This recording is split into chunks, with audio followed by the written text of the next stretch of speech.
to the first question of the evening. Our first question tonight is based on Palmerston North's traditional retail heart, Broadway. The once bustling area of the city has battled to retain business with the growth of the Plaza shopping centre nearby. What tangible steps would you take to revitalise this area of the city? Turning first to you, Mr. Balbooth.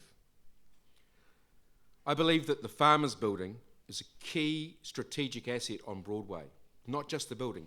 It has a long-standing involvement as a magnet of Broadway. Collinson and Cunningham, farmers. We have to do something. We saw this coming. As a city, we were involved in selling airspace over Ashley Street. The money from the Ashley Street sale 5 years ago should have been dedicated to saying it's going to affect Broadway. We need to do something about it. The difficulty is now that we are in a more straitened economic times, but we do need to address this, and farmers is part of that. So rather than $3 million in the velodrome, I'd rather be putting money into making sure that The question was, Mr. Balbooth, what tangible steps would you take to revitalise the area of the city? What I have said is I believe that the Farmers Building, revitalised as with another use that attracts a core retail activity of the city, and I've suggested a farmers market based on an Australian idea, coupled with for 2 to 3 weeks of the year, an inner summer mall operating as a entertainment precinct in the middle of Broadway, would be the steps I would be bringing to council to actually revitalise that area.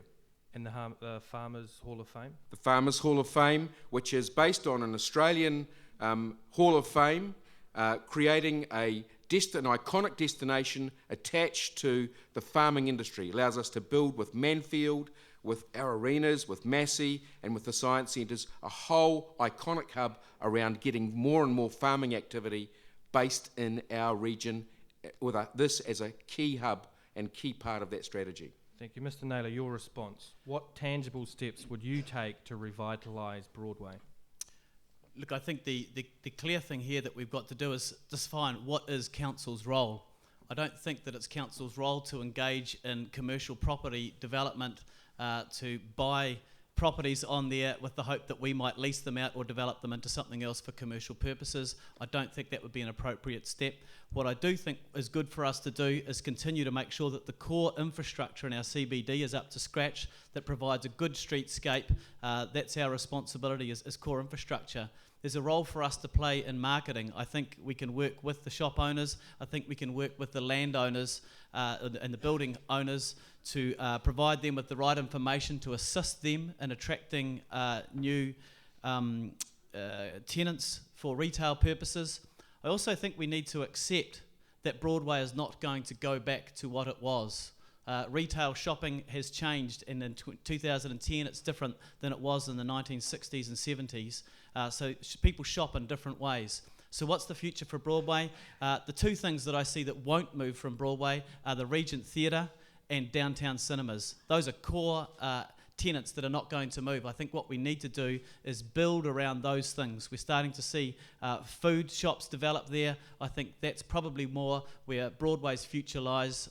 Some boutique retail and food and supporting the entertainment industry in Broadway.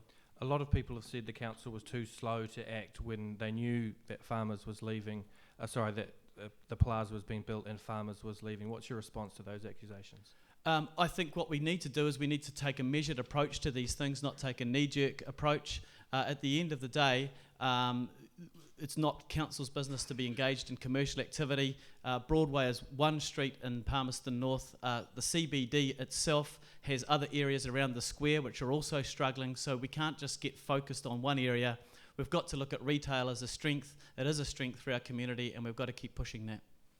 I'd like to challenge that, because I believe that if you look at the council's plan this year, they're planning to put $800,000 into a cafe in the Globe, and we've got lots of cafes over here on George Street. I would say that it's our responsibility to not get in the way of the cafes that are working on George Street, and by complicating it by adding an $800,000 investment in the Globe in terms of a commercial activity. So I would challenge that.